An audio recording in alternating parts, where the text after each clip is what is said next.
Friends, good morning. बहुत बहुत शुक्रिया हमारे साथ स्टूडियो में जुड़ने के लिए। तो एग्जिट पोल जो बता रहा है, अगर वही एक्चुअल रिजल्ट भी आया तो क्या यहाँ से शॉर्ट टर्म में, मतलब लॉन्ग टर्म की तो हम बात करेंगे ही, लेकिन शॉर्ट टर्म में क्या एक स्कोप है निफ्टी के पास और ऊपर 24,500 तक भी जाने के? क्योंकि मार्केट में नॉर्मली एक्सेसेस होते हैं जब भी कोई बड़े इवेंट होते हैं। सबसे पहले शुक्रिया मुझे इनवाइट करने के लिए। मैं ये बोलूँगा कि एक पुरानी कहावत है कि जब आंख खुली तब सवेरा। बिल्कुल।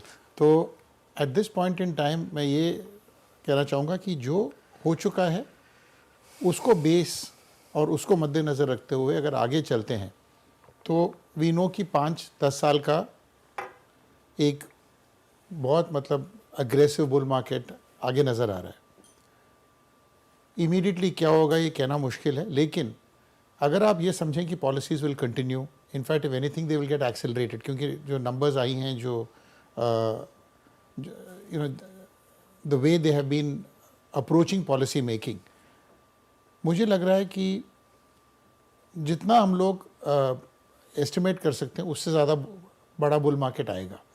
क्योंकि इसमें इन्वेस्टेड रहना ही समझदारी की बात है। अगर आप ये सोचें कि बिल्कुल कंफर्टेबल है, कुछ भी इन्वेस्ट करके कहीं भी चले जाओ, वैसा नहीं है। Whether it is capex theme, जो बहुत बड़ा थीम इंडिया में निकला है मैन्युफैक्चरिंग और कैपेक्स का, मेरे हिसाब से उसमें सबसे ज़्यादा अपने को अपॉर्चुनिटीज़ मिलेंगी। तो ऐसा है कि बहुत ही अगर उत्तेजित होकर हम इन्वेस्ट कर लेते हैं कि कल के एक दिन ही अपने को इन्वेस्ट करने के लिए, तो कल भी कर सकते हो और आप ये भी कह सकते हो कि मुझे रिटर्न्स मिलेंगे, लेकिन रिटर्न्स कल के दिन या उसी हफ्ते मिलेंगे, ऐसा नहीं हो सकता। आई थिंक ग्रेटिफिकेशन जो बोलते हैं हम इंग्लिश में, that gratification could happen over a period of time. तो कल के markets have run up on the face of it, valuations are rich, और हमको ऐसा लगता है कि अपॉर्चुनिटीज़ अभी भी हैं, लेकिन अपॉर्चुनिटीज़ में कहीं भी ये लिखा नहीं कि इन्वेस्ट करके ही अगले दिन आपको प्लस में रहोगे और इंस्टेंट ग्रेटिफिकेशन जो लोग चेस करते हैं, वो नहीं होगा।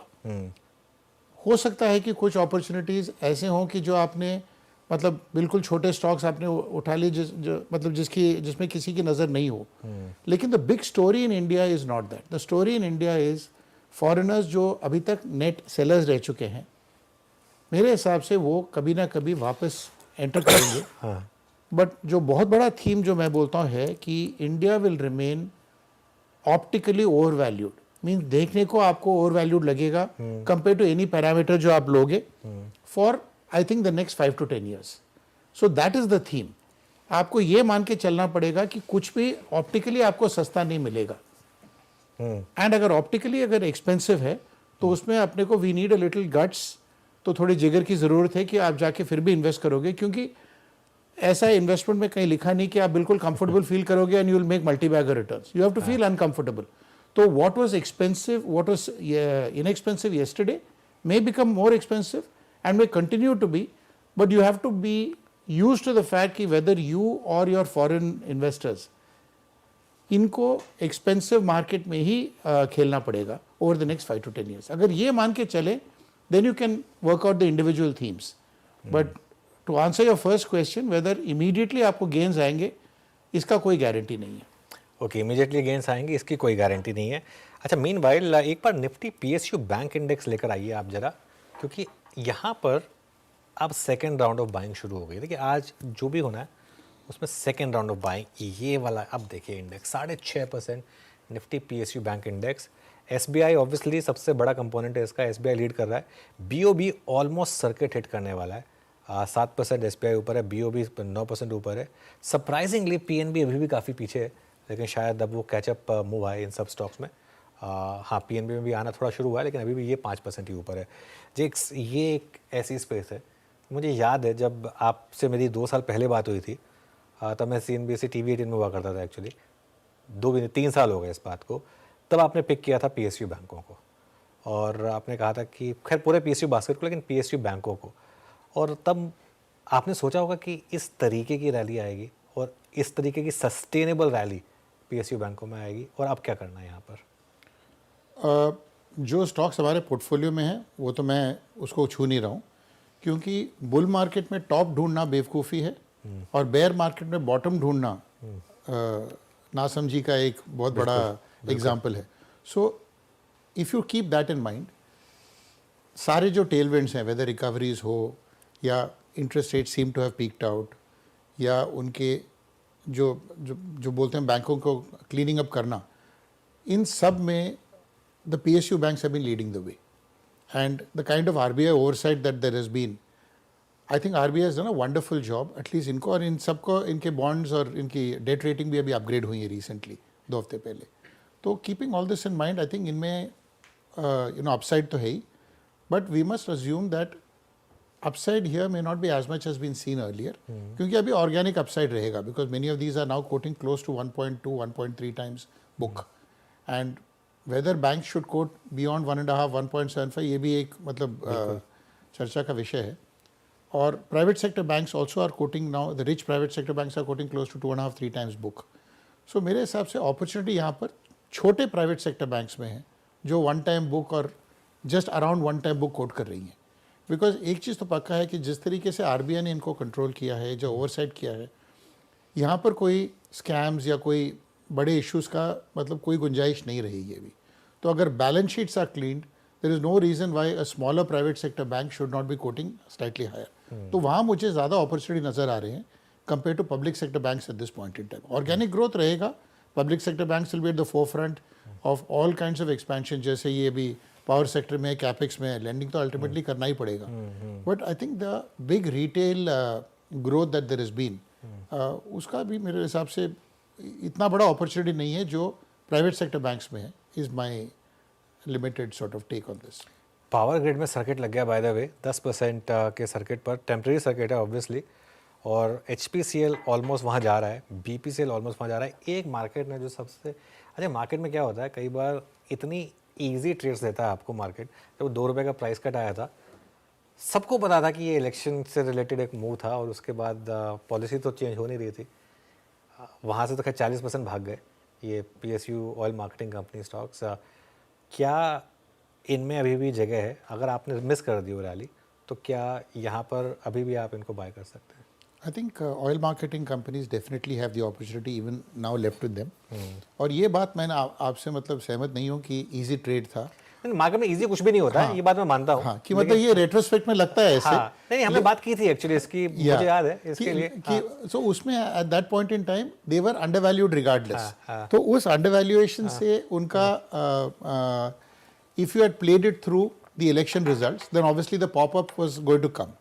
बट अभी भी जैसे अगर आप देखोगे डिफेंस स्टॉक्स देखो, और आप रेलवेज का मैं इतना बोलूँगा नहीं, डिफेंस का ज़रूर बोलूँगा, क्योंकि गवर्नमेंट PSU में एक बहुत बड़ा एक इम्पॉर्टेंट पॉइंट है जो आपको मैं वापस दोहराना चाहता हूँ.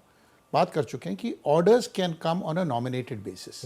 मतलब government can give orders to a PSU without the need for bidding.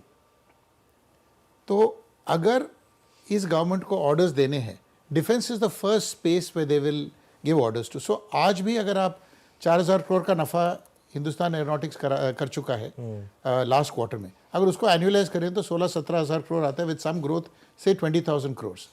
20,000 crore का और मार्केट कैप देखो तो 20 PE से कम है आज भी.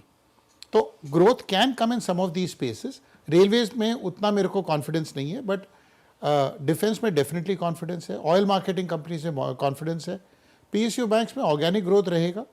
So I think we'll have to look at individual pockets, but I think metal space can give the PSU metal space. Her metals company में आप 3 चीज़ें मान सकते हो. एक माइनिंग राइट्स है, एक मेटल मैन्युफैक्चरिंग बिजनेस है, और एक रियल एस्टेट है. तो अगर आप BEML या बाकी VSNL इन द पास्ट, इनको अगर उदाहरण के तौर पे अगर आप लेते हो, तो वहाँ पर डीमर्जिंग ऑफ रियल एस्टेट होता ही है. तो अगर आप ये मानो कि metal companies will consolidate to become one, mining companies could consolidate to become one, et cetera, तो the biggest opportunities can be in some of the natural resources companies in the PSU space. तो वो मैं मतलब I am just trying to narrow the thing down to that. So this is as far as PSU is concern. The private sector space, क्योंकि market का level इस election के बाद it has move to higher range. Higher range है तो सब कुछ में रिवैल्यूएशन होगा. आज के दिन आप भले ही PSUs की रैली देख रहे हो, but lot of the other spaces like commodities, like for instance pharma, इन सब में तेजी रहेगी. Levels have moved higher. तो इसमें after tomorrow may be 48 hours later you go back to normal ground up, bottoms up stock picking. But at least for the moment, you should be clear that some of these will get re-rated structurally higher, and then you have to start doing stock picking again. बिल्कुल. अच्छा जी, एक चीज़ और मुझे आपसे पूछनी थी, क्योंकि हालांकि आपने बीच में से एक रियल एस्टेट बोल दिया, मतलब वो ऑब्वियसली उससे रिलेटेड नहीं था जो सेक्टर था, लेकिन मैं रियल एस्टेट और एंसिलरी स्पेस पर आना चाह रहा था. अब देखिए पैसा कहाँ बना है. पैसा बनाया लोगों का पॉलीकैप जैसे स्टॉक्स में, एस्ट्रल जैसे स्टॉक्स में, डीएलएफ जैसे स्टॉक में, सारे के सारे रियल एस्टेट स्पेस में. और बहुत लोग ये कहते हैं कि अभी भी शायद रियल एस्टेट का मार्केट कैप उतना नहीं है जितना होना चाहिए. डीएलएफ का ये एक जो पीक मार्केट कैप था, डीएलएफ अब तक उस पर नहीं पहुंचा है. क्या ये स्पेस अभी भी पैसा बना के देगी, कंसिडरिंग जो अंडरलाइंग इम्प्रूवमेंट हमने देखी है स्पेस में? I think as a sector कोई भी स्टॉक पिकअप कर लो पैसा बनेगा, ऐसा नहीं है. I think we'll have to be very specific on stocks again, क्योंकि the wealth effect is kicking in. People are feeling richer. जो लोगों ने जो लोग SIPs कर रहे हैं, जो रेगुलर इन्वेस्टमेंट्स कर रहे हैं, they are definitely feeling richer. Therefore the first sign of that is when the highest segment starts buying luxury real estate, जो कि आप नेम्स एवरी सेकेंड वीक आप देख रहे हो कि किसने बॉम्बे में 1 लाख रुपए स्क्वायर फुट पे ले लिया, 1.5 लाख पे ले लिया. तो ऐसा आपको कई सारे मतलब न्यूज़ आर्टिकल्स आएंगे. The next thing is where companies like DLF for the mass affluent, जैसे बुकिंग शुरू करते हैं तो 1 घंटे में ही सारा बुकिंग हो जाता है, प्री बुकिंग हो जाता है, 50 लाख का डिपॉजिट पे भी हो जाता है. So that's the next phase. But the real तेजी, एज दे से in the real estate space, will come in when the rural participation also comes in. So rural consumption, rural wealth effect also needs to kick in. So affordable housing and the sort of 50 lakh, 1 crore, 2 crore ticket size also starts moving. 5 crore, 7 crore वाले houses definitely बिक रहे हैं बड़े शहरों में, लेकिन उन्हीं शहरों में अगर छोटी units का भी अगर बिक्री हो, तो I think that is where you will find a bigger तेजी in this space. नहीं तो यू हैव अ प्रॉब्लम कि दिस कुड बी मतलब an opportunity, I mean for 2-3 quarters but not beyond. बिल्कुल. 1-1.5 करोड़ का घर भी अब आजकल अफोर्डेबल बास्केट में आ गया है. दैट इज ये भी एक तरीके से आपको बता रहा है कि जो हमारी भारत की ग्रोथ हुई है, बिल्कुल है ना. मतलब क्योंकि 2-3 साल पहले तक मतलब ये 20-30 लाख की ब्रैकेट मानी जाती थी. अब मैं 1.5 करोड़ अफोर्डेबल में नहीं ले रहा हूँ, बट वो टिकट साइज का बोल रहा हूँ कि 5-7 करोड़ तो हम देखते आ रहे हैं, बट वो 1.5 से 3 करोड़ वाले हाउसेस जो अफोर्डेबल में नहीं आते हैं, but people are inching up towards that. And the reality is, अगर अपना पर कैपिटा कंजम्पशन बढ़ रहा है तो दीज काइंड ऑफ परचेसेस में वृद्धि आएगी, उसमें दो राय नहीं है. फिलहाल आप कहाँ देख रहे हो, ये गर्मी है, you see air conditioning companies, you see the likes of Voltas, etc. There is unbelievable demand at the ground level. So air conditioners ka, the second air conditioner, fourth air conditioner purchases, that kind of stuff is happening. But I think when it moves to a larger purchases of things like houses, then you know that the per capita is kicking in. And एक बार ये 2,500-3 हज़ार का bracket अगर एक बार 3.5-4 के जो होगा, then you will find some of these happening and the redefinition of affordability. बिल्कुल. मेरी नज़र PSU से हट ही नहीं रही है जेक्स. अब देखिए आप इस समय F&O के टॉप गेनर्स 12 के 12 टॉप गेनर्स अब PSUs हैं. CPSE इंडेक्स 7.5% ऊपर है. सोचिए CPSE index, power grid circuit पर, bank of Baroda almost there, GAIL almost there, NTPC, PFC, SBI सभी के सभी ऑलमोस्ट वहाँ पर जाने की तैयारी कर रहे हैं. और उसके अलावा ऑब्वियसली BEL ये भी आज सुबह एक मेंशन भी था 7.5% ऊपर. अच्छा, इसमें एक चीज़ जो बहुत लोग पूछेंगे, क्या कहीं बहुत जल्दी तो नहीं हो रहा है, मतलब बहुत ज़्यादा गेंस फ्रंट लोड तो नहीं हो रहे हैं? भले ही जैसे नंबर्स वगैरह सब अच्छे रहे हैं इनके, मजगांव डॉक के भी नंबर्स अच्छे थे, आई थिंक BEL के खुद के नंबर्स भी ठीक ठाक थे, लेकिन क्या जिस तरीके के मार्केट कैप हो गए हैं, थोड़ा कहीं बहुत ज़्यादा तो जल्दी प्राइस से नहीं हो गया है? मार्केट्स में ये होता ही है. जब मंदी आती है तो एक्सेसिव पेसिमिज्म होता है, और जब तेजी होती है तो वो उत्तेजित होकर लोग जस्ट एक्सपोजर के लिए भी कुछ भी खरीदना चाहते हैं. वो होता ही है. आई थिंक आज का दिन जो है, आई थिंक ये सिर्फ सलामी दे रहा है for the numbers that we have seen. इसमें आप इंडिविजुअल स्टॉक्स में अगर लॉजिक ढूंढने जाओ तो मिलेगा नहीं आपको. 4 दिन के बाद individual stocks will start moving on their own fundamentals. So I think इसमें I would not pay too much attention to the movements today other than to say they are. ये पता किस चीज़ का इंडिकेटर है कि तलब बहुत ज़्यादा थी कि people want to participate and there is a much greater participation of retail. आप ये तो देखते हो कि कोई प्रमोटर आके 15% कोई कंपनी का बेच देता है, लेकिन आपको ये आइडिया नहीं कि खरीदता कौन है और खरीदार कहाँ है. कोई इंदौर में बैठा हुआ 500 शेयर खरीदता है, कोई कोयम्बतूर में 200 शेयर खरीद रहा है, कोई बिलासपुर में कोई खरीद रहा है, कोई यूपी के कोई शेयर एट मेरिट में खरीद रहा है. तो that is the kind of thing that is happening कि the retailisation of this and the most important yardstick जो मैं भी आपको बोलूँगा कि जो आपके चैनल को ट्रैक करना चाहिए इस 5 साल पहले द रिटेल सेविंग्स का जो 3-3.5% स्टॉक मार्केट में था, आज वो कुछ 4.5-5% या 5.25% के रेंज में है. इतना ही बड़ा है अभी सिर्फ. इतना ही बड़ा है सिर्फ. तो और ये डेवलप्ड कंट्रीज में this could be up to 40 to 50. well it could actually 15 to 20% ठीक है. because there are other financial assets also they pick up. हमारे यहाँ पर जो सेविंग्स का डाइवर्जन होता था 3 चीज़ों में होता था. या तो आप घर खरीदते थे विदाउट डेट, या आप गोल्ड में रखते थे, या अगर बहुत ज़्यादा अगर आप अग्रेसिव हो तो थोड़ा बहुत स्टॉक मार्केट में रखते थे. Today that is changing. So from that point of view अगर ये 7-7.5% हुआ ओवर द नेक्स्ट 3-4-5 years, तो I don't want to tell you, but the markets therefore will remain overvalued optically for long periods of time.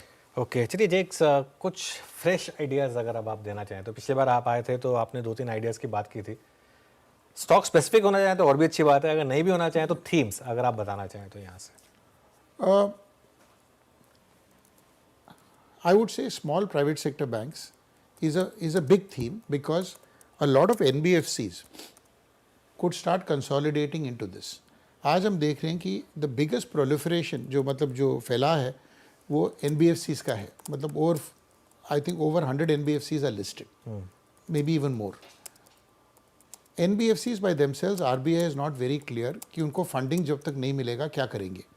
So I think many of those NBFCs are today supporting MSME space, supporting the small manufacturing space, supporting even mid cap manufacturing companies. अगर ये consolidate हो सकती हैं तो they will consolidate to smaller banks which can actually offer great potential for growth. So that is one theme which is small banks, small private sector banks. The other theme I would actually से is defence का theme तो हमने PSUs के आई से देख ही लिया है, लेकिन a lot of small private sector companies are feeding into these because everything is not manufactured by the PSUs. They outsource a lot. So small private sector individual companies on the manufacturing theme but related to defense could be a big play again. And the third play could be this manufacturing in India ka jo hai, I think there is going to be a lot more on the PLI, and I think a lot more on the PLI in pharma can happen because I think now medical independence as a concept I think is something that lot more should I say incentives for manufacturing in India and lot more partnerships of overseas MNCs in India could happen.